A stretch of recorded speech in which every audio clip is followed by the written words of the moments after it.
So we are live on YouTube.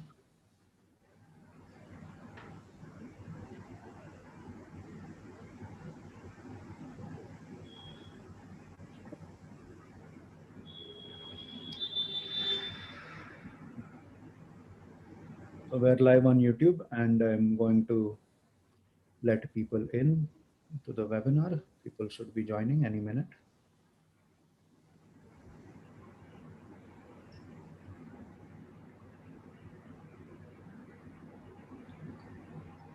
Venkat, you're going into...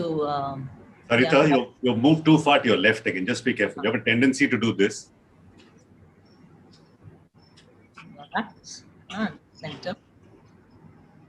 I don't know whether I can sort the glasses issue. No, don't worry about it. Venkat doesn't have... you don't have a glare as well, no, on your glasses.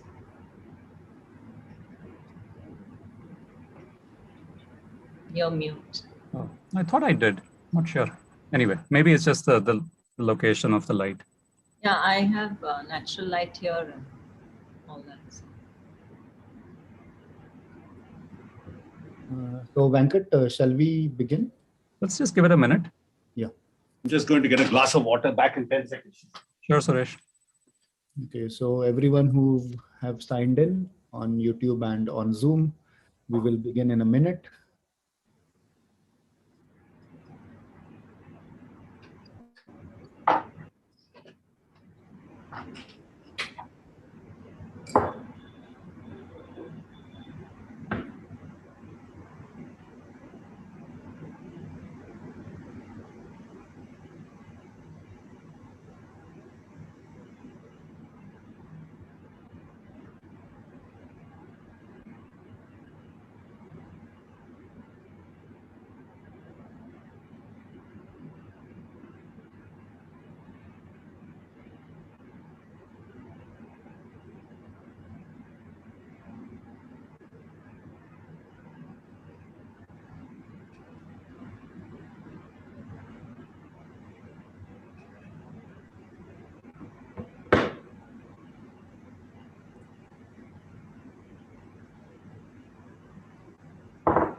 Okay, hello everybody, and welcome to the Archives Public Lecture Series. Since a lot of you will be very familiar with Zoom, I don't want to go through the regular PowerPoint that I have with screen grabs of everything. But please know that there is a Q&A box. You can click on the Q&A box and ask your question there. And if you don't want anybody to know, there is also a small checkbox where you can check, and we will not know that you have asked that question. And we have not been able to figure out who has yet after 80 webinars. So I think you'll be safe there. Apart from that, if you do have any comments, please put them in the Q&A box as well. Usually chat is disabled, and towards the end, when you want to speak, please raise your hand. It's a little icon shaped like a hand. You tap on it and your name goes to the top of the list, and Venkat or I can unmute you and you can ask your question. For all of you who have chose to stay away from Zoom and listen on YouTube, we will be monitoring the YouTube chat, and any questions you type there, we will be copy pasting them inside, relaying them inside the Zoom room. So just so you don't feel left out. So with that, I will hand it over to Venkat. Apologies, that's the only time I get to say stuff on Zoom webinars, being the technical host. So yeah. Thanks so much, Chandrakant. Can't believe you guys have done 80 webinars plus. Any case, on behalf of the campus, I really welcome all of you and the speakers today to the 35th edition of the Archives Public Lecture Series. My name is Venkat, and I'm part of the team that runs the archives at the National Center for Biological Sciences. If this is one of your first webinars or the lectures that you're attending, some context: the Archives is a public center for the history of contemporary biology in India. It opened in 2019. And the public lecture series, which actually started a year before that, in early 2018, has been an attempt to try and get distinguished people from a variety of disciplines to speak about their body of work, and also to sort of see if there are ways in which we can connect across disciplines over the past, and this is what we've been doing over the past 3 years. And I will share the links for all the past recordings, if any of you are interested in that, to get a sense of the variety of disciplines. And it's been a real sort of education, but it's also been a lot of fun to sort of get this perspective from so many different distinguished speakers. And it really is my pleasure today to welcome, rather I should say welcome back, Sarita, although virtually, to the campus, who's in conversation with Suresh Venkat for a talk titled Ornamented Elephants, the Lowly Pida, and the Turbaned Man, Ruminations from the Margins of Design. My task is relatively simple, which is to really sort of introduce Suresh, and Suresh is really going to sort of take this conversation forward.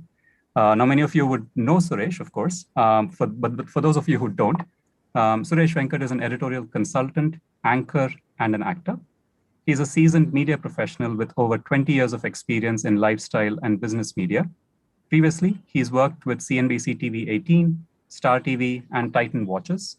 He's currently part of the ensemble cast of the theater productions of 12 Angry Jurors and A Few Good Men. Suresh is an alumnus of the National Institute of Design, Ahmedabad. Suresh, thank you so much for being here, and over to you.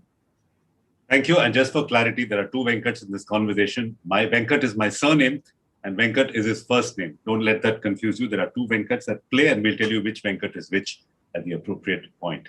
Thank you, Venkat. All right, and thank you for inviting me here. Let me talk about Sarita for a moment. Now, Sarita Sundar's practice and research spans history. It spans, just give me a second. It spans heritage studies, popular and visual culture, and design theory. At Hanover, heritage design and interpretation, her heritage interpretation and design consultancy, she combines 30 plus years of working with brand strategy and design solutions with her academic training in museum studies. Over the years, she has engaged in critical inquiries into how culture engages with the visual, ranging from research into Indian vernacular typography to studies of intangible culture in performance practices. And her present research focuses on seating culture in India in collaboration with the Godrej Archives, Mumbai. Sarita has a bachelor's degree from NID and a master's in heritage and interpretation from the School of Museum Studies at Leicester. Now, Sarita will speak of her research in three distinct areas with the intriguing title, Ornamented Elephants, the Lowly Pida, and the Turbaned Man. We'll tell you more about that in just a little while. So she's going to speak about Indian typography traditions, village festivals in Kerala, and seating cultures across India. Now, she's going to ask a very simple question, whether freedom from ornament is a sign of India's spiritual strength, whether Indians don't like white space, and for all its utopian ideals, is modernism indeed in crisis, and is the announcement of its death premature? Sarita is also an old friend and somebody whose work I've admired over the last 30 years. We're not classmates, but we are contemporaries from NID. All right, Sarita, let's start. Literally with the elephant in the room. Do Indians dislike white space? So, that was the topic of a lecture and a paper that I'd given some time back. And since then, I have changed the title from Indians Don't Like White Space to Don't Indians Like White Space. Mm-hmm. And I'm going to do this sort of very Indian thing, which is a non-committal yes and no, because I think in certain contexts we don't, and in others we do. So while we do cram our conversations with, without any pauses, there are no gaps. Even our TV anchors, in a similar vein, are sort of, the TV anchors have backgrounds with lots of verbal and visual text. There's hardly any personal space, but I do believe that there is this thing called a white space in certain vernacular traditions, which is the space for subtext. It's a sort of space that allows for intertextual reading. So it allows for people to fill in the gaps that are often not put in a visual or a verbal presentation. So for instance, I know that in Kathakali, when there is this long padam which sort of describes the scene that's happening alongside, they will stop the narrative, but have some sort of a repetitive, either pure instrumental or purely sort of non-narrative music. And that allows actually people to either absorb what they've seen or listened to, and also reflect. So I think I kind of have started looking at that as another sort of blank space. So in that context, yes, Indians do and are comfortable with white space. Everywhere we see sort of Indian vernacular typography fetishized. Good example being the graphics on tea stalls or the traffics behind trucks. We very rarely see white space even in the vernacular. So I'm just asking you about your contention that there is a tradition of white space in the vernacular. I don't think in typography, definitely there is very little white space in the sort of representation, say in matchboxes and stuff like that. And I'll be showing a few examples in my talk. Definitely, I think in Jain manuscripts, you will see a little bit of white space. There is a sort of an ordering, and again, I'll show you some examples of that. But there is another sort of white space, which again, I'll share in my talk, which is the sort of quiet space that exists, both in terms of sort of physical space that we see, but also in terms of a conceptual idea. All right. So both the literal and the metaphorical or philosophical white space. And on behalf of all TV anchors in India, I apologize to you and to everybody else in this audience. All right. So Sarita, you studied economics and mathematics honors at Stephens in Delhi before joining NID. So the question is, that's pretty tough to get into Stephens and honors mathematics and economics. Why did you drop out of Stephens? I think I kind of, in some sense, I drifted into that, partly because I got fairly decent marks in school. I did not get into a particular architectural college that I wanted to get into. And what happened really was that I used to play basketball for the college, and our college team was very consistent. So the year before I joined, they were consistently winning. The year that I joined, we consistently lost. And I'm pretty sure that if we had had a much better record in basketball that year, I would not have left Stephens. So basketball is to blame or gets the credit for your dropout from maths and economics and into design. You're a rare breed of people, a design scholar and a design researcher. Both art and architecture have a long history of academic research and writing. And that's been on for what, over 60, 70 years now, you can go back. Design, on the other hand, doesn't have such a robust tradition of either research or writing. Why do you think this is, with this difference between design and art and architecture? And I think the simple sort of answer to that is that the discipline of design itself is much shorter than the discipline of art, or the discipline of design in the way in which we are talking, which is the sort of formally trained design discipline, is very, very short. So therefore, it's natural that the history of design also is sort of short in that sense.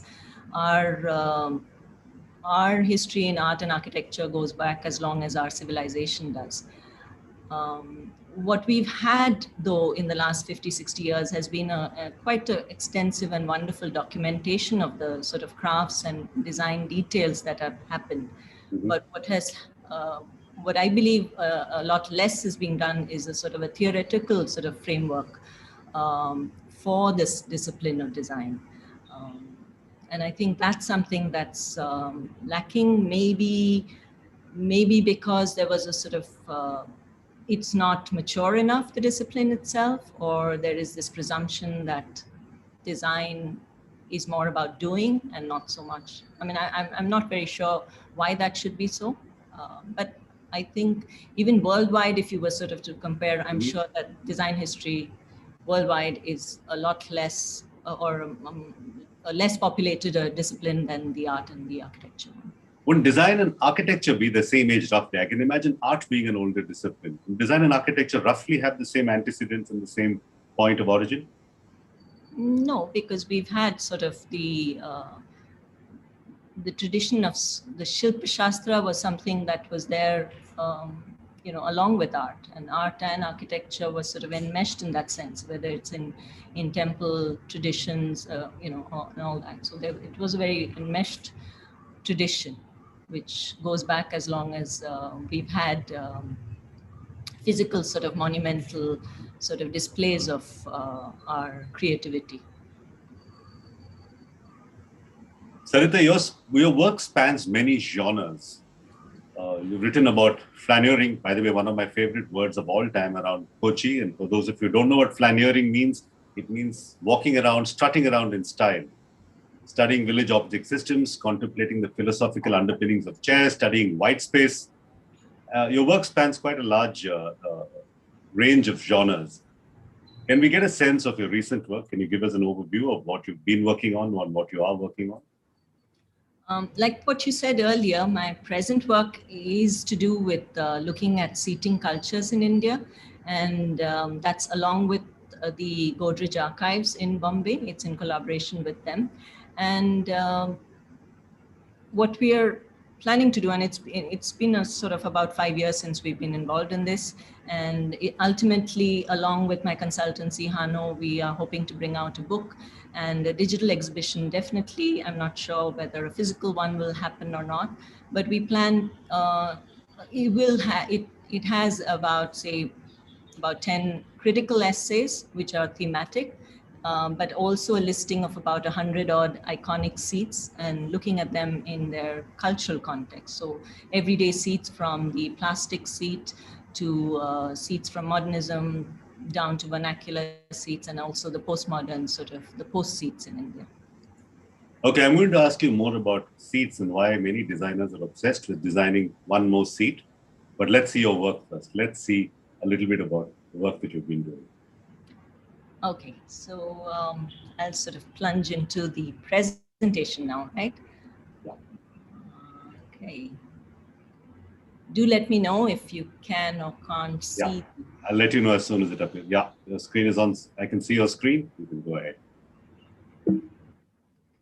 Uh-oh, I've gone back. I'm just going to stop share and go back a bit, sorry. No problem.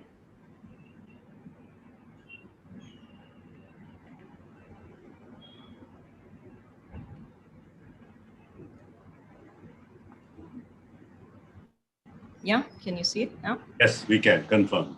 Okay, great. Okay, so, Suresh, just a while back, a fellow designer, after reading the abstract for this talk, confronted me in sort of great consternation and said, what do you mean by the demise of modernism? Did that really happen? Who announced it? And more than anything, the conversation got me thinking about just how intrinsically linked modernism. Let me guess. This designer was born before 1970. Has to be. Yes. No. Correct. Yes. Okay. Has to be. Okay. Sorry, go ahead. Sorry to interrupt you. Yeah. And how it's sort of intrinsically linked modernism of the international style and the design profession in India is. Mm-hmm. So much so that driving any sort of wedge between the two, I realized, will cause someone like them to sort of question their very raison d'etre as designers. So this talk is about design in India and its connection to modernism. And yes, through this, elephants, ornamented or caparisoned, Venkat, men, turbaned or bareheaded, Pida chairs, frugal or decorated, will weave in and out, a little bit dizzyingly, I admit. And at the very outset, I thought, particularly for the benefit of those in the audience unfamiliar with this discipline, I'll unpack some terms, some words in the context of today's talk. I'll also zoom out a little bit and establish the reasoning for the association between design and modernism in India by introducing a little bit of a cultural and historical backdrop. Later, and through a sweep through of a few of my research projects, I'll share some preoccupations and concerns with the sort of stunning sameness that the international style has imposed upon us. So we have no word for design in the myriad Indian languages that could actually precisely translate as the practice advocated by the modernist design, that is as a problem-solving activity. There are words like shilpi or craft, kala or art, and a word that you told me, Suresh, recently, abhikalpa. And yet, if we were to go with what Ashok Chatterjee, the ex-director of the National Institute of Design, says, we have the oldest unbroken design culture in the world. And a statement like this, I like to think, is reaffirmed through this cave drawing created about 10,000 years back in Bhimbetka, which is in MP. Now, whether these were the markings made by a bored caveman while it sort of poured outside, or whether he was using it to rally his fellow cavemen to start the first milk cooperative, we may, of course, never really know. However, we can't really escape from the fact that its minimalist manner is very much in line with the modernist ideas of minimalism and universalism of form across cultures and epochs. The culture, the circle has stood for continuity and of a community coming together. And this particular quote by modernist graphic and symbol designer Adrian Frutiger, who had visited National Institute of Design when it was set up, reaffirms this very idea that the meanings of the simplest of forms like the square, the triangle, and the circle are quite possibly common across cultures. It may, sort of also appear as though I'm digging my own grave by putting this out, since it kind of, but not really, counters the argument I'm making later on in the talk. So you can catch me out on this later on. If all of you have read it, I'm just going to move on. Now, the profession of formally trained designers, as we know it, came into India only in the second half of the past century. But the word design has become so pervasive in everyday language that its meaning has become sort of dissipated. We look out for designer labels, designer clothes, designer interiors, designer flats, and I'm even told as designer stubble, rendering the very word quite meaningless. The academic discipline of the history of design in India has an even shorter life, with a handful of professionals and academicians participating and teaching it, and very little in the way of written literature to dip into. There are a few, and if anyone's interested, I can sort of put you into this little pool that's there. And here I'm comparing the nascency of design history as a discipline to its very close and older cousins, art and architecture history. So while modern and modernity and modernism have been used equivalently, modern is used stylistically as an adjective to describe an object in current style. So a car is modern, the latest car is modern, but you could also say that a later car, a Tesla car, is more modern. So it's a sort of a qualitative judgment. Modernity is actually to do with the contemporary and now, what exists right now. And on the other hand, modernism is more to do with the progressive turn away from the ills of the past. And it is linked to the modern movement, which started in the late 19th century in Europe. However, modernism as a social and intellectual ideology can be traced all the way back to the rationalism and humanism of the 17th century Renaissance. And certainly to the humanism in Eastern thought, such as in Buddhist thought. Now, the international style is a movement that started post the First World War and is associated with the distilling down of designs to a culturally neutral rather than a culturally specific style, supposedly in order to democratize society, but often ending up working for the benefit of dominant ideologies. Meanwhile, there's more. Modernism as an aesthetic finds its lineage in Alfred Lou's 1913 essay, Ornament is Crime. His controversial and often distorted quote, "The evolution of culture is synonymous with the removal of ornament from utilitarian objects," became the rationale for the radical, functionalist, and sometimes machine-based aesthetic of modernism. I'm sure I've sort of confused all of you right now, but let's sort of ease it up with maybe a few examples and history. The use of machine technologies alongside a craft-based ethic, universalism of language that cut through societal barriers to reach well-designed, useful products to masses became core to the thinking that came out of the Bauhaus Design School, which was started in 1919 in Germany. Between the war years, the Bauhaus School changed venues and leadership due to political pressures, but even after it closed down, remained iconic for its ideas, methods, and styles that are now synonymous with modernism. And with the migration of its designers from Nazi-dominated Europe to America, international modernism traveled to America and then spread across again.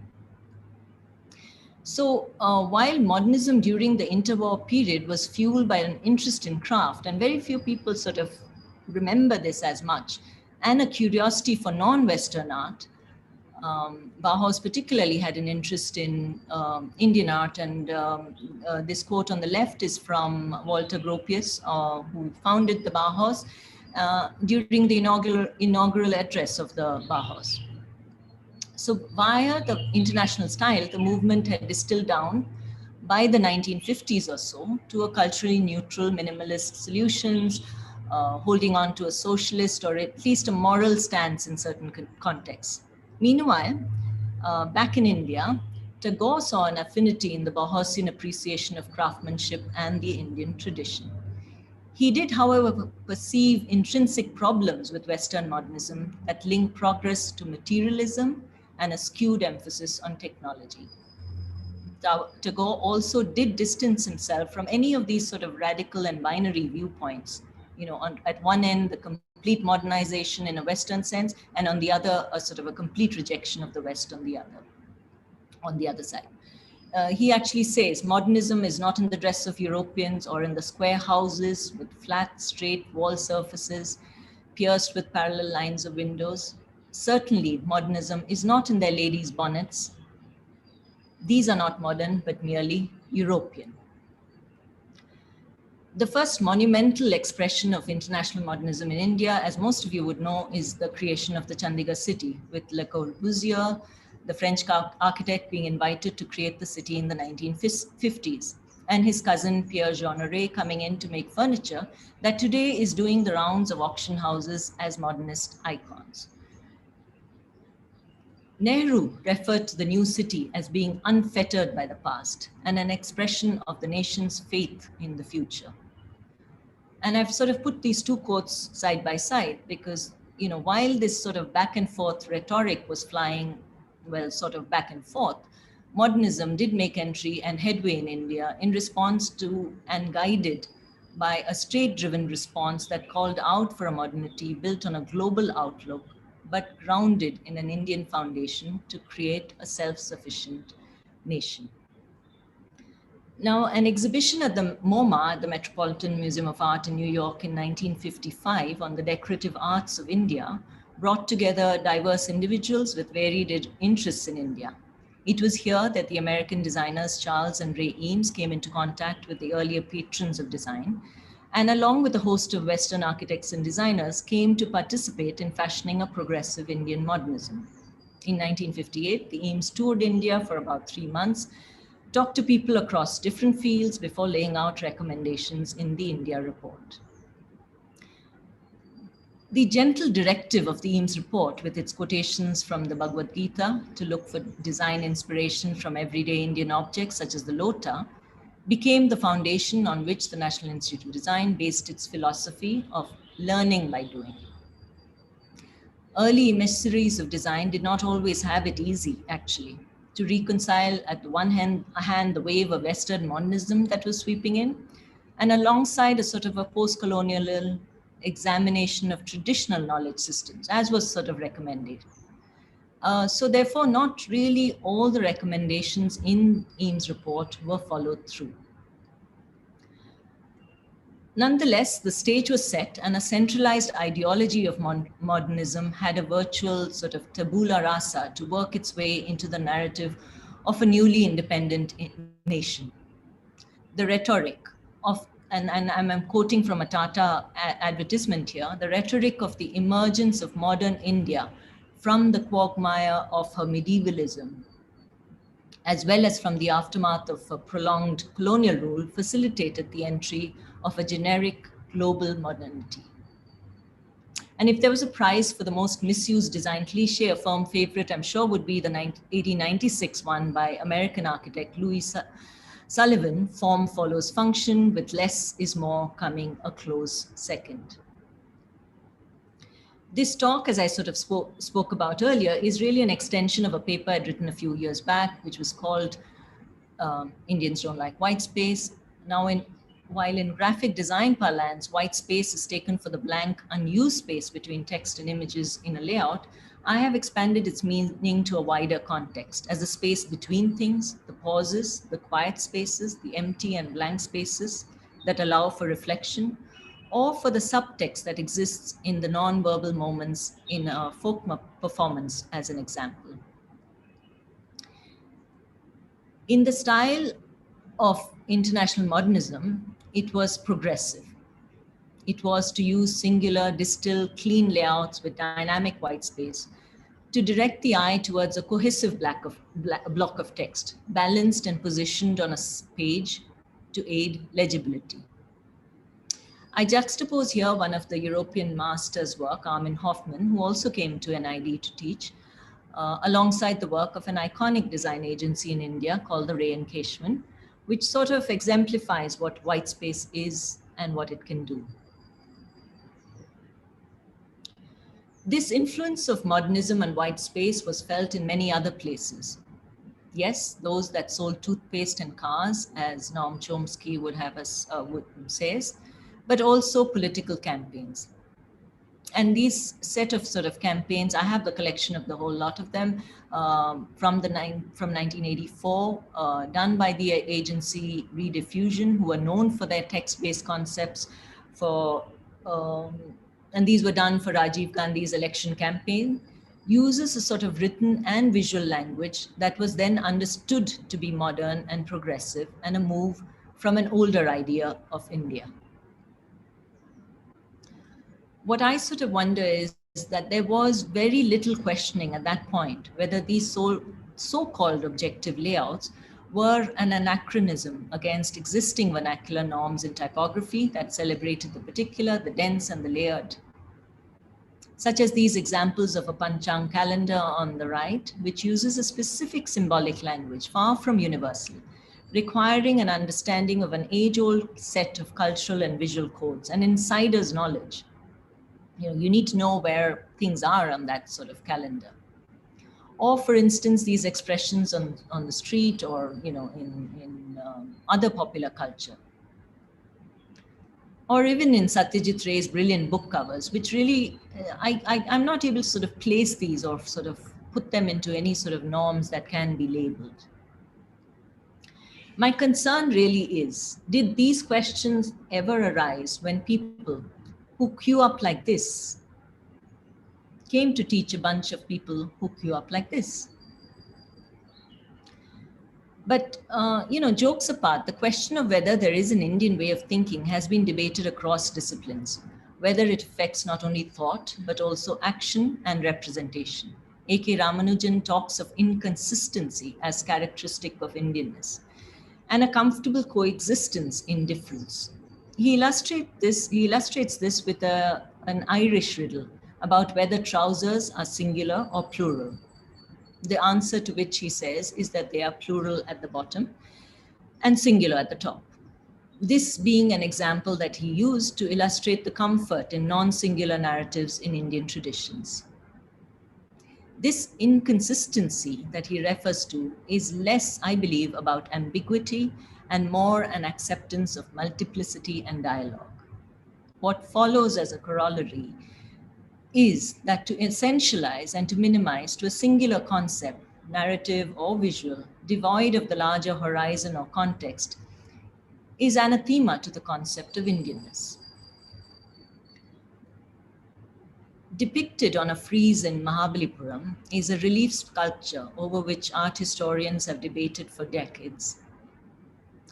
Are these life-size figures meant to depict Arjuna's penance or Ganga's descent to earth? And I'll just show you, I don't know if you can see this, where my arrow is going round and round. That's where Arjuna is supposed to be doing his penance, or Bhagirath is calling down the Ganges to earth. Now, Padma Kaimal, a historian, uses the term playful ambiguity for this, saying that the sculpture, in a sense, creates the space for the coexistence and the interaction of multiple voices and therefore meanings. Ultimately, most historians have reached a conclusion that the relief is meant to depict both these stories. And the space I consider actually the space that she's talking about as the sort of blank space, the white space. As part of India Foundation for the Arts grant, I studied object systems in a village festival in Kerala. And amongst the various sort of object systems that I looked at, I was looking at systems that conveyed the idea of Adbhuta. And what really struck me was that the celebration of Adbhuta, or wonderment, or Vismaya in other words, in sort of hyper-real words such as these, you see many, many interweaving and contradictory narratives. Much like the playful ambiguity that Kaimal speaks of, all these are sort of played out. Within these sort of unreal or hyper-real worlds can be found revelations about people's beliefs, their desires, and their hopes, which have actually more clarity than any ordinary reality can reveal. So what is the value of wonderment, I wondered. I believe it is very similar to sort of the magic realism device used in films and literature, very similar to Lord of the Rings or Game of Thrones or whatever else, where they use the fantastic to better understand the human condition. So wonderment or adbhuta is really put to effect by creating grandeur or ornament outside of the norm, outside of the universal. And the many sort of ornamented elephants in village festivals in the South participate in the creation of this Adbhuta and serve as philosophical reminders of the insignificance of individual existence, of a recognition and respect for knowledge outside oneself. I kind of ask the agent provocateurs of modernism, do you still say that ornament is crime?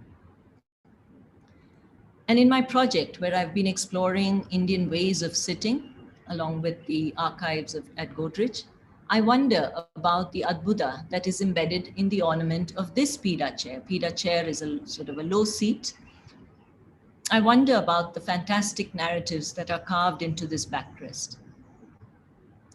Doesn't the statement ornament is crime seem ludicrous when confronted with this piece? Now contrast this with isotypes that got sort of adopted or were part of the international modernist style. Coined in the 1930s, these pictograms you see in airports were meant to create an egalitarian culture. Visual form here is separated from verbal communication. Objective design equals value-free universal forms. And the myth that universal and objective design always works is best illustrated in the stereotyping in this pictogram that I found as part of a signage system, an image of a turbaned Indian. I wonder at the confusions that this caused. At first reading, it is man in turban, then it's rural man from North India. And if you haven't guessed until now, it's actually a sign for an Indian style squatting toilet, alongside women in frock and man in nondescript non-attire. I mean, the first of many questions waiting to be asked is, where does the rural woman go? Was she depicted in lehenga sari, if there even was a separate loop? Now, toilet signs and their study can surely be the topic of a separate talk altogether. And meanwhile, even if previous research tells us that certain basic shapes and forms have common meanings across cultures and epochs, that still does not really mean that they are universal in reading. And I'm pretty sure that this pictogram can and must have led to very embarrassing toilet stories. In the West, around the 1980s, modernism did come under siege through the various postmodern writings of people like Umberto Eco, as well as sort of designs that sought to explore a sort of a rich visual syntax that drew upon popular culture. The opposition between what is on the surface and beneath, what is represented and what is real, is referred to as binaries in Western thought. Jacques Derrida, the postmodern writer and deconstruction theorist, questions the binary that exists between the external representation of things and their internal essence. designers from the Cranbrook School in America work towards merging what is within and what is without, at connecting the external representation of things with their inner essence or meaning. They recognize the hypertextuality of a communication piece and encourage readers to participate and contribute to the construction of meaning rather than delivering an absolute singular message through their designs. Now, it's quite possible that the reader was not concerned with anything beyond an hour's jet flight east of Paris, but even so, one, I think, can find consonance in the deconstruction theories and the Cranbrook approach as seen on the screen with what is called the multiplicity in Indian thinking. The multiplicity that is often unkindly, though possibly accurately, called inconsistency. This multiplicity separates text from absolute meaning, emphasizes dispersion over completeness. Co-creation exists in narrative folk traditions, where audiences not only get to witness the creation of an art piece or performance, but as participants are involved in the outcome. Traditional myths are decidedly non-singular and continuously weave in and out of linear narrative, like the Mahabharata, for instance, breaking off into tangential sort of mini narratives before returning to the main thread. While some vernacular and classical renderings reflect this thought and representation, contemporary interpretations in India seem to have moved away because of the severity imposed by minimalist movements. If it appears as though I'm stating that there is no place for minimalism in India, this is not so at all. A spiritual or a Spartan minimalism can be encountered in village houses born of a necessary frugality, or in expressions that proclaim an allegiance to simplicity and sustainability and a move away from excess. You'll see a lot of these today in sort of the new sustainable sort of resorts and things like that. If one were to look for parallel in graphics, the Spartan covers of the journal Seminar are synced in ideology and representation, message and material, sort of form and content, reflecting the role of the journal to act as a moral conscience to independent India, at least at one point. India remains what Maine, a writer in 1871, stated in his lecture, it is an assemblage of fragments of an ancient society.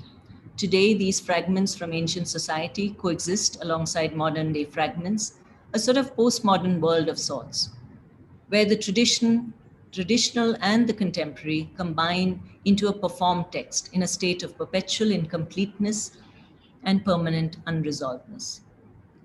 If at one point it was progressive in India to use white space, to use singular distilled thought, it is now time to reconsider the value of layer and density on paper, on the screen, and around us in our environments.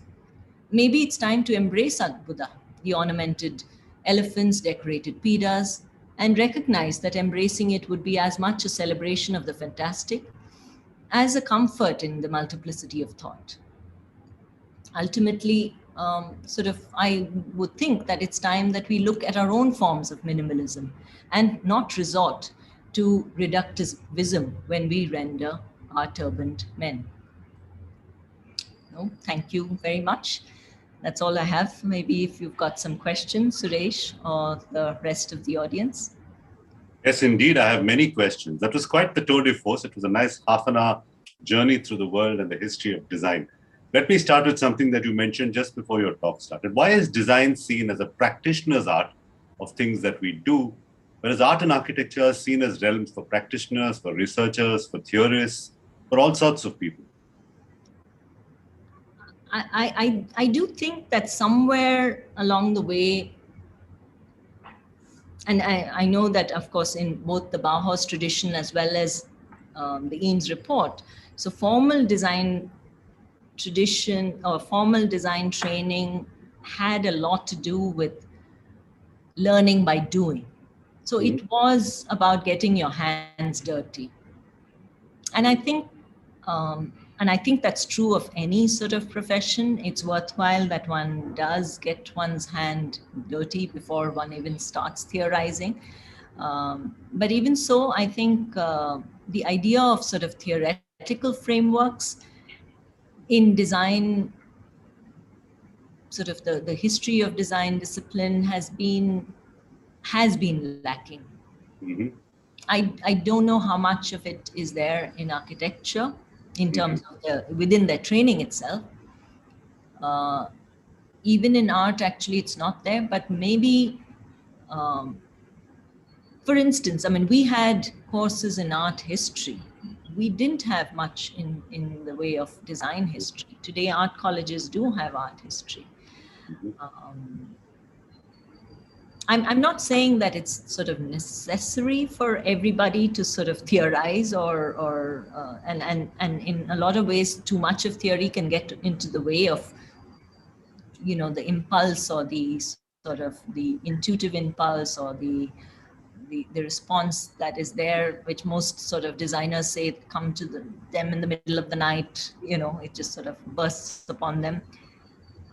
So I don't think it's necessary all the time, actually speaking. Can I request you to stop screen sharing so they can get a larger image of you? Okay, I heard your talk at the Godrej Archives about chairs. I want to talk about chairs for a little while, being a trained product designer myself. One of the chairs that you speak about is Shah Jahan's Peacock throne, which was a symbol of imperial power. And if I heard your lecture correctly, that single chair cost twice as much the entire building of the Taj Mahal. One chair, more than one entire iconic building. Why do you think he would spend so much money on a chair? I think in this case and in most cases, actually, chairs are more often really not an artifact of service. It's more of an artifact of culture. So if you look at it like that, Shah Jahan's throne was meant to elevate the emperor closer to heaven. It was made in the likeness of King Solomon's throne. And therefore it was to sort of, in some way, give him the power of the imperial power that being close to a fabled king would give. But I do believe that I'm sure Shah Jahan really did not imagine that his throne would become such a sort of myth producing object in that sense. And I'm sure he did not think that its connection would go on so much after his sort of death, and the allure would continue for so long after that. But definitely, I think there was this sense that he had to impose and to create an object that would give him a sense of being above mankind, so to speak, and therefore allow him the power that such a sort of symbol attached to him would grant. Have you watched Game of Thrones? Okay, so What do you think of the Iron Throne? At the risk of my cool quotient, so to speak, reducing, I have to admit I haven't. Okay. But I followed it enough to follow the material culture that happens around it. Mm-hmm. In fact, the Iron Throne, the object, the Iron Throne, I'm not sure whether you're referring to the actual Object, yeah, the actual object. So that I'm safer talking about that. The actual object itself, which is made of swords, I found it very, very curious, especially since when I came into touch with a seat designed by Sandeep Sangaru, one of the remarkable sort of furniture designer of today. He has a chair called the flameback chair, and I found that the likeness was uncanny. And I've been sort of telling him to rename his chair, or at least in some way reference the Iron Throne. The Iron Throne.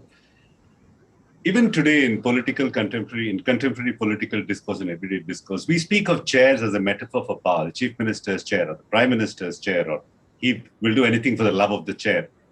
And there was a film in the 70s, if I'm not mistaken, called Kissa Kursi Ka, which was a metaphor about a chair as for politics. You think this whole thing of chair equals power is unique to India? I don't hear similar dialogue in, say, the US or Netherlands or anywhere else. Of the chair being a metaphor.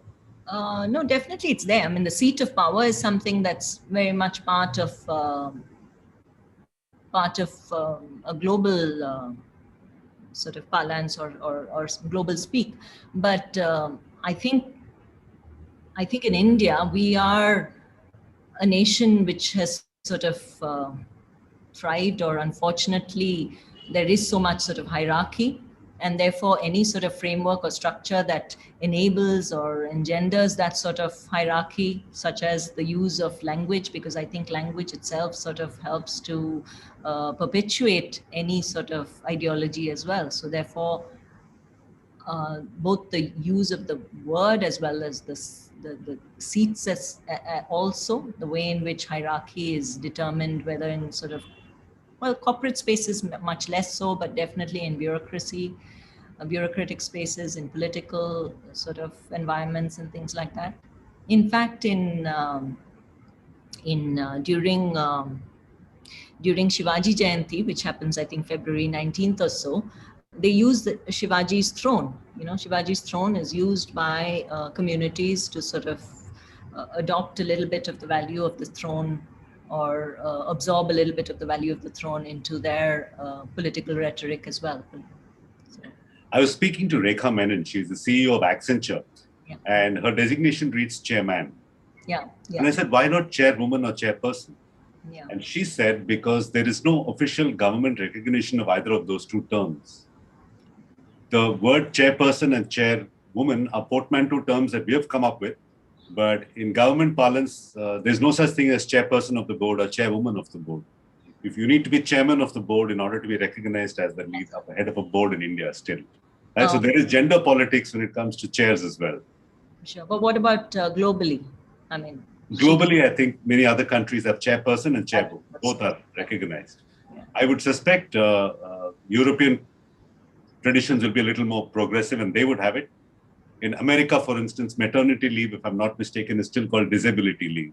So I'm fairly certain they may not have chairwoman, chairperson.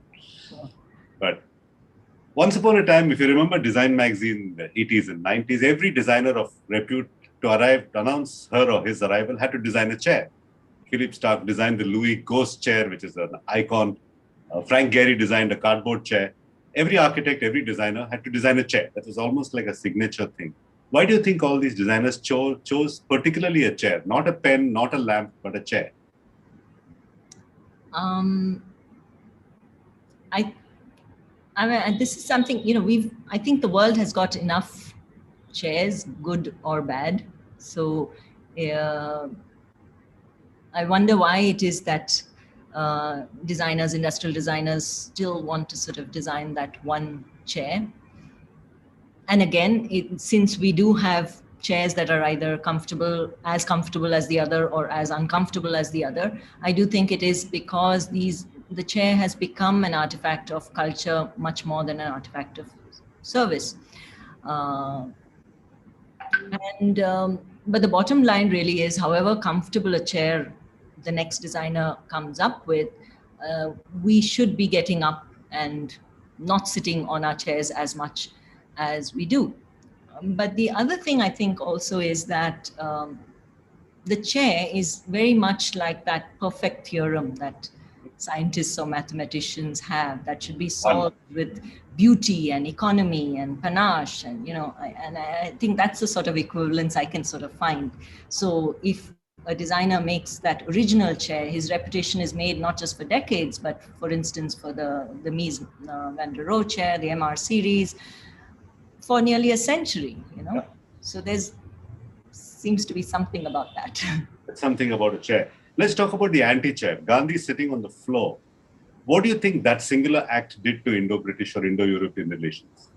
He didn't use a chair to start with. Yeah.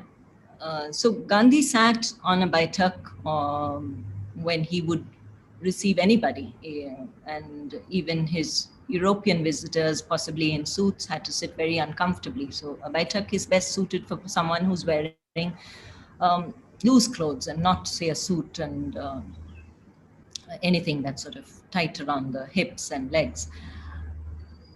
And there's definitely a politics to why Gandhi sat the way he did. While it really did not spark the same sort of popular movement as did his politics of clothing, it was deliberate and subversive. And he was also, I believe, calculated to make his European visitors uncomfortable, but at the same time, in some way forcing them some sort of an uneasy inquiry into inherited notions of Western civility. We've got evidence of quotes where people have sort of spoken about the act of sitting on the ground as something that needs to be changed in order to get civilized. So he sort of subverted that whole idea by this very act of sitting on the ground. Okay. Shiva Vishwanathan asks you, and I believe he's your classmate from NID? No, he's a couple of years junior. Couple of years junior, all right. Is Sorry. white space, sorry Shiva, I tried. Sorry, is white space a sign of privilege that real estate can be wasted? And so it's a signal of affordability of social class in India? So the sort of minimalism at the high-end apartment, which is Japanese frugalism, versus the minimalism of the rural hut or the dwelling that you showed us. I think at one level, yes, the real estate of having the luxury of white space can be seen as something that enables, there is a sense of sort of difference that can be created, so to speak. But at the same time, I think that if you can sort of remember the image of the Panchang calendars, there is a great practicality in putting a lot of that density of information into one page. So 1 month, you have the sort of lunar calendar, you have, I don't know what all the details are, but when you can do your puja and when you can walk out of your house or whatever else. But the fact of the matter is that people who can read that need that information in a concise way in that space. And no amount of sort of spreading it out generously would aid that information.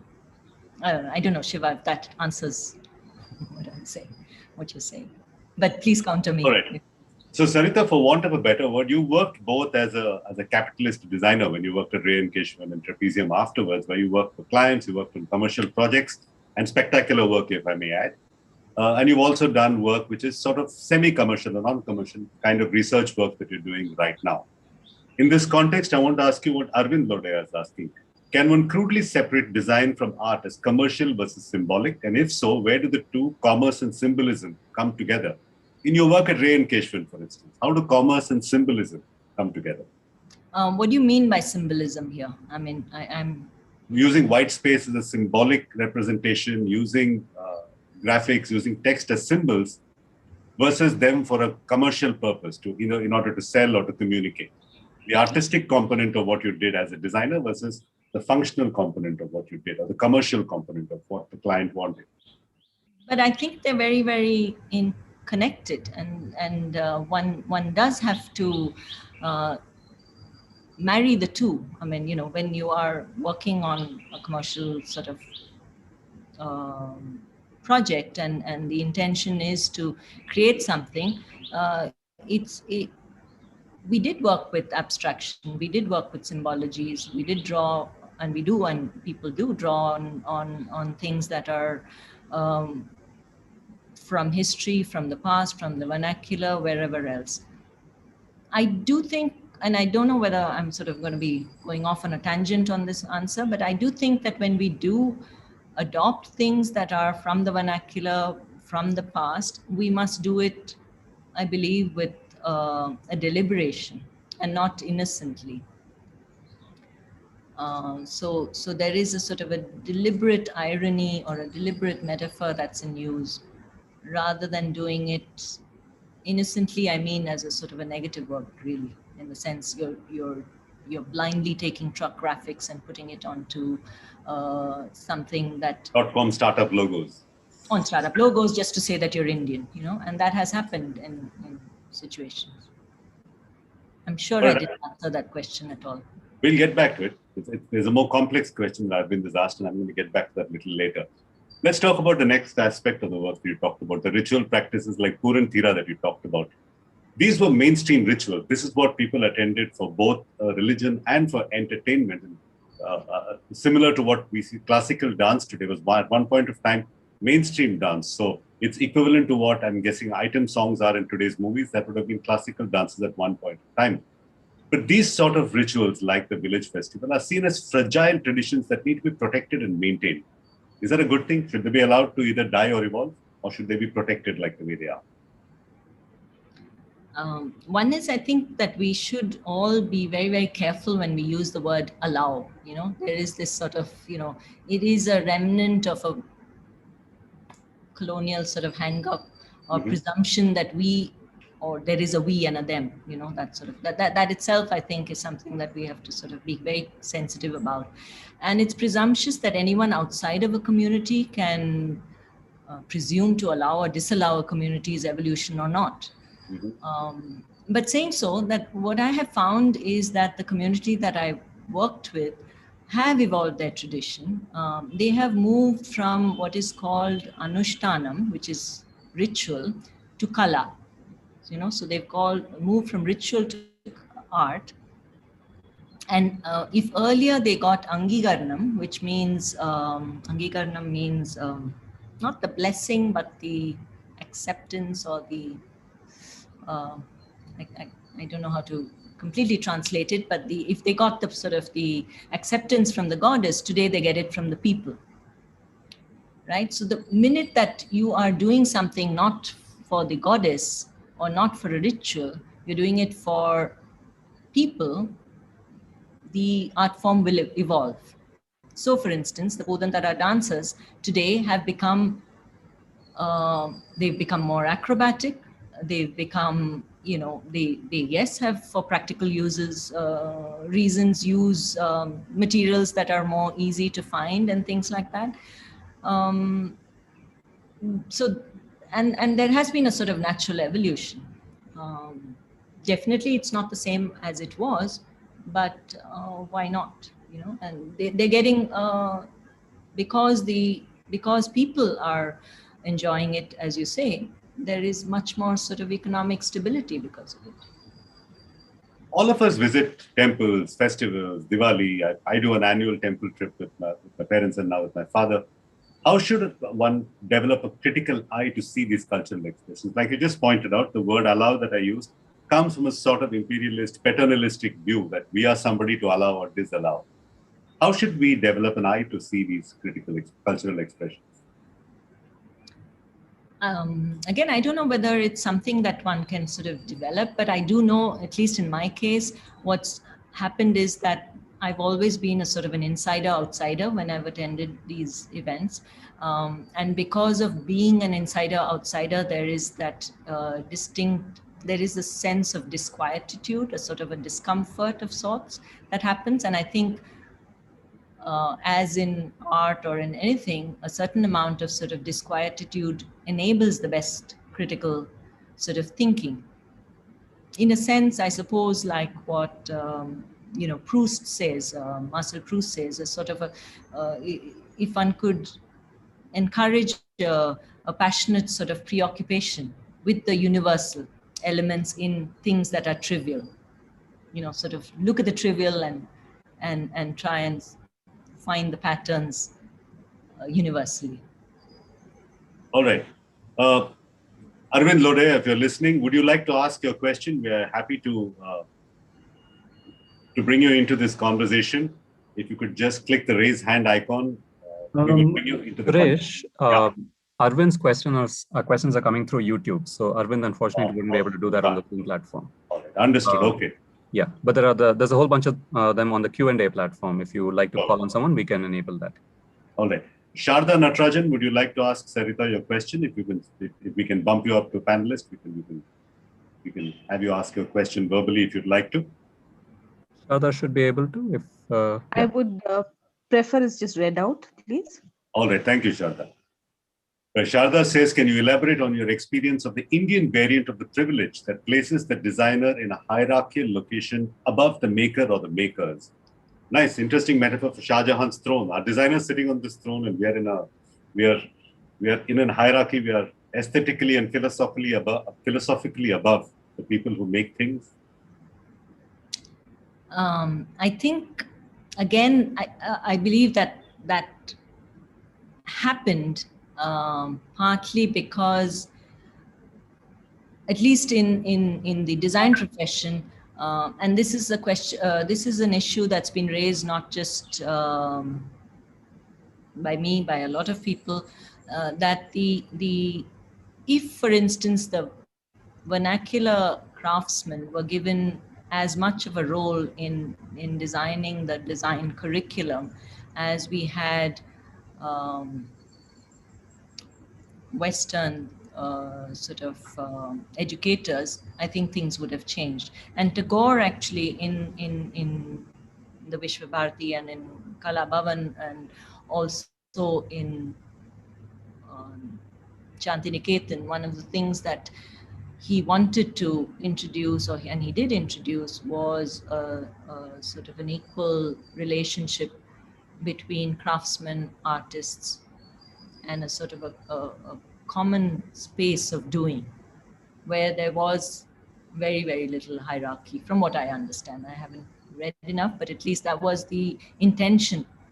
And I think in that sense, definitely design history would definitely have been different today if there was an equal contribution from vernacular design and art practitioners in the early years of formal design education. All right, Shiva asks another interesting question, and I'm going to add to his question. Sure. So Shiva says, this density demanded by functionality is not new in any culture. Things of maps and classified ads and newspapers and all of that. But frugality as a style is still a signal of social class. And I'm going to add a question onto this. There was a period in the 90s and the 2000s when every large company worth its salt wanted a Ray and Keshavan logo. And you could tell a Ray and Keshavan logo by its use of form, by its use of space, by its use of white space. And that was a sign that the company A could afford Ray and Keshavan and had the aesthetic class to afford a Ray and Keshavan. Right? So design and frugality as a signaling mechanism. Yeah, I mean, I think that was definitely engendered because of the language that was seen outside India, and there was a certain amount of sort of imitation that was happening. But, you know, it is of some interest. And because Shiva and I were at Ray and Keshavan at a point when we were designing things together for corporates in the sort of white space language style. If you remember, Shiva, when we were designing things for the Design Friday, which was an informal, for people who are not in the know, Design Friday was an informal coming together of artists, architects, writers and designers every 2 months or so. I was there too. You were there too, and we had to design postcards as invites. And the postcards that we designed, and I should sort of pull them up if I can find them, were in sharp contrast to what we did for the corporates. That was where we sort of let loose our, ideas. At that point, I didn't know the term deconstruction as a sort of a visual sort of representation, but that is where the layering would happen. That is where inadvertently, I think we absorbed what was happening on the streets, what was happening from the Panchang calendars. And we weren't worried that one was answerable to any corporate who wanted this sort of clean language and white space. And even today, you can tell the moment a startup gets funded, the first thing they invest in, if you see a nice logo, a well-designed logo by a good graphic design consultancy, you know they've been funded. It's the first sign of announcing that we've been funded. We have a logo and we have a minimalist logo, a well-designed, well-balanced minimalist logo. Okay, Shawan Chakravarti asks a good question. Shawan, would you like to ask the question yourself?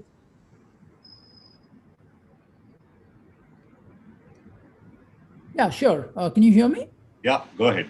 Yeah, thanks for a very interesting talk. So this resonated quite a bit with something a friend of mine recently brought up. This was when Soumitra Chatterjee passed away very recently. And this friend of mine said that there's this distinct difference between the style of acting that Soumitra brought, which was this minimalist, white space, lots of pauses, versus someone like Shivaji Ganeshan, right? Who sort of upheld the traditional ways of Indian movie making. And her point was that it might be that Satyajit Ray's movies were much better accepted in the West because of that style of movie making, which the West at that point was understanding better. So could you share your thoughts about this? Do you think this could indeed be a valid observation? Oh, I think so. And I thank you for bringing that out, because I think that's sort of, I think that's a really good point. I don't know if any of you have seen the Peter Brooks Mahabharat. So if you've seen Peter Brooks Mahabharat, where he, have you, Shah? No, I've not. So if you, I will now. I will go back and try to find it now. Yeah. So if you see Peter Brooks Mahabharat, and you see, okay, not necessarily the television version, but I've often seen the versions or snippets of it in Kathakali and in other forms. So Peter Brooks Mahabharat does follow a very, very Western style, even to the clothes. You know, the clothes are, the dresses, the costumes are very, very stark. The sets are sort of very bare. And the reasoning was that he wanted to talk about the essence of what Mahabharat was about and not clutter it with the meta narratives that exist. I see. For me, who every time I would visit Kerala, I would absorb a lot of and I love the storytelling in folk performances, even more than the classical performances, where there's meta narratives moving in, out, and the other. And even when you read the Mahabharata, it's almost so non-linear.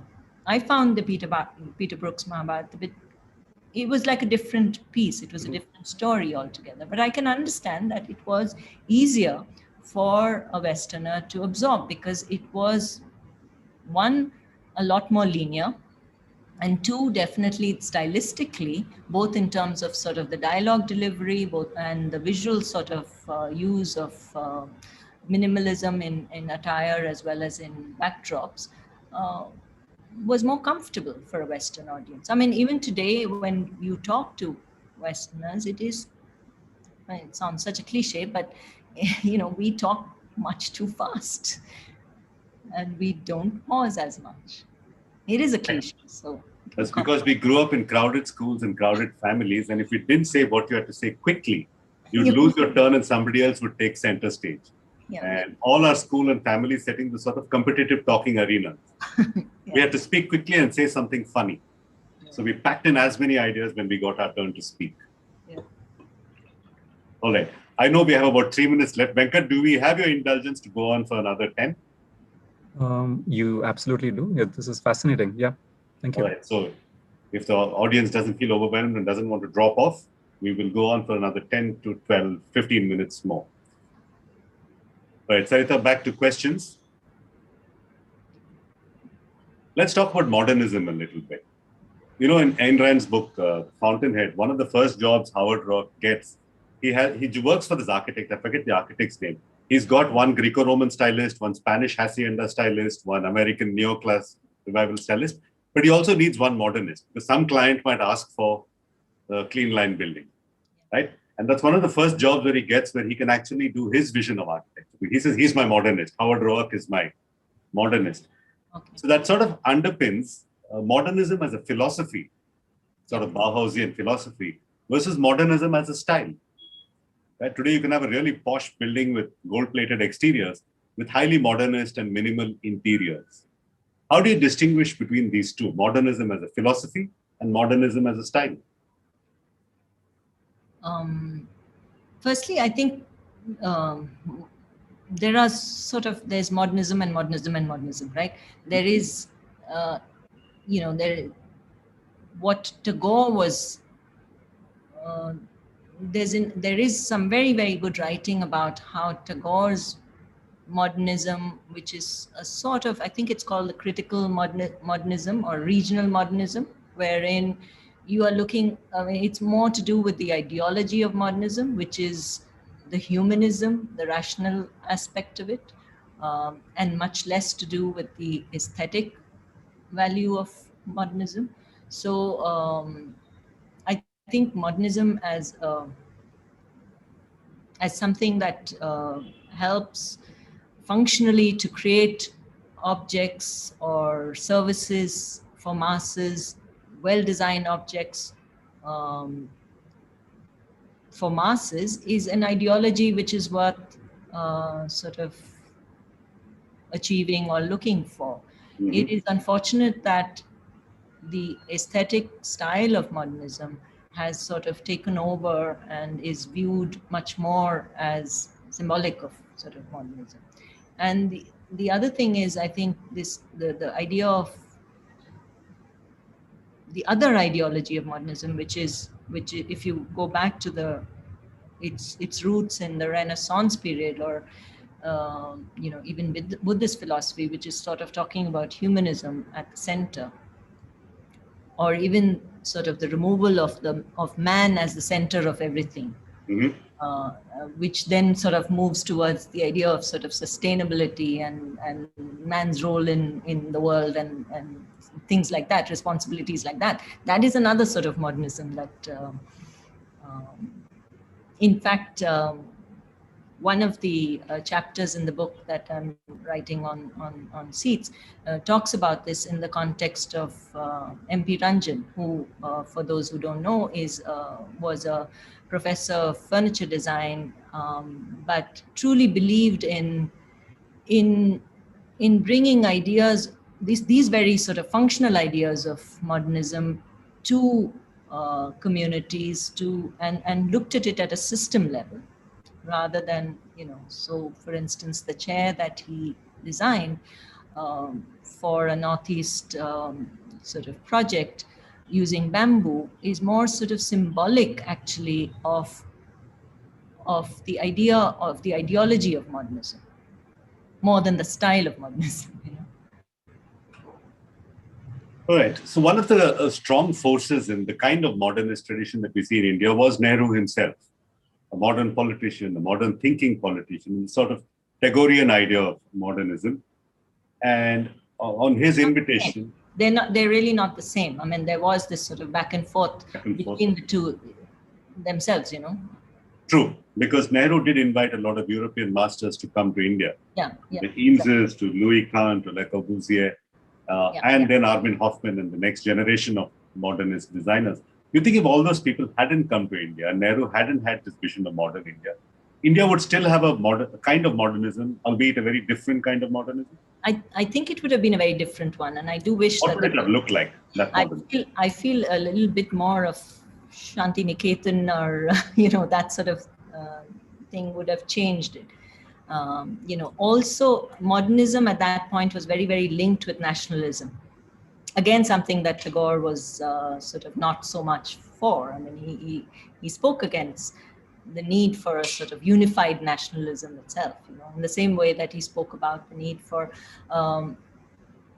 sort of a modernism that absorbed from the West and yet was rooted in what can be good in India. I mean, even Gandhiji, for that matter, spoke, I can't remember the quote, but something about one should open one's windows, and not be blown away, or something. Right. Let all the ideas of the world come through and not be blown away by those ideas. But Sarita, here's the problem. From every which way you look at it, India is a maximalist country. The clothes we wear, the houses we live in, the colors of our festivals, the foods that we eat. There's nothing about India that has ever been minimal. I know this art, the cave art in Bhimbetka you showed, that might have been a function of time, of materials, of availability, and not necessarily modernism born out of a philosophical intent to be minimalist or frugalist. Why did modernism take such a hold of Indian art and architecture, in spite of the fact that we, by all evidence, we live in a maximalist country? I think at the time when it did come in, and again, I have to sort of qualify in saying the Western style or international style modernism that came in India and took a hold, it did happen very, very deliberately because of what at that point the people in powers that were believed that we needed sort of objects. We needed to provide the masses with functional objects at an available or affordable sort of solutions. So there was definitely that work towards that style of modernism that came into here, but also there were very, very deliberate forces that were at play at that point. Even from the coming in of some of the exhibitions that happened during the Cold War were very, very deliberate sort of forces that came into play to sort of encourage or encourage industry to sort of pick up on certain material ideas. So it was very, very deliberate. All right. I know we're running a little over time, so my final question to you, Sarita, is modernism dead? I think today, if you look around, there's so much of in the style, the international style modernism, I do believe, is dying. And it will revive, and it keeps coming in different forms. Much like bell-bottoms or tight jeans or something? I mean, I think the international style aesthetic modernism is actually still reviving. It's still in place, but maybe the ideological one is sort of dying. All right. And if I may add a line to what Sarita is saying, for those of you who haven't read Tom Wolfe's classic, From Bauhaus to Our House, if you want a subversive take on what modernism really means and what he thought it really means, and the whole sort of scam of modernism or the sham of modernism, a fantastic take. That's a book called From Bauhaus to Our House. Okay. All right. I'm going to add that in the chat so everybody can get hold of the book if you'd like. I'm going to hand it back to Venkat. Venkat, I'm sorry for going over time, but you know, as designers, and plus I'm a television anchor, so I can't resist hogging screen time. Over to you, Venkat. Thank you, Suresh, and thank you, Sarita. No, this is great. I really appreciate the sort of discussion with the audience as well, and I think the questions are a testament in themselves. So, Sarita, on behalf of the campus, I really do thank you, and Suresh, thank you for moderating this conversation, sort of bringing it all together. I hope we're able to invite you both in person very soon, so we do look forward to that as well. From our end, I think this is it to the audience, to all those of you who are still around. Thanks so much. There's one member of the audience, Sarita, who I think picked up on your offer to elaborate on design histories or references towards that. I think this person's name was Sudarshan. I'm not sure how we can do this. Maybe you can probably, if you could just probably put your email into the chat window and they could reach out to you directly. So that would be great. Yeah. But other than that, I just wanted to thank the audience also for being here. And we will be wrapping up this session of the Archives Public Lecture Series today. And for those of you who are interested, please do stay tuned. If you'd like to subscribe to the lecture series, just send us an email at archives@ncbs. You can find that on the website. And we will see you next month, the middle of April 16th, I believe is the date. But for now, thanks so much. Chandrakant, we could probably stop the live streaming. And Suresh, if you could just stay here for a minute, that'll be great. Thanks a lot, both of you. Thank you, Chandrakant. Thank you, Venkat. Thank you, audience. Ending the live stream, please share the talk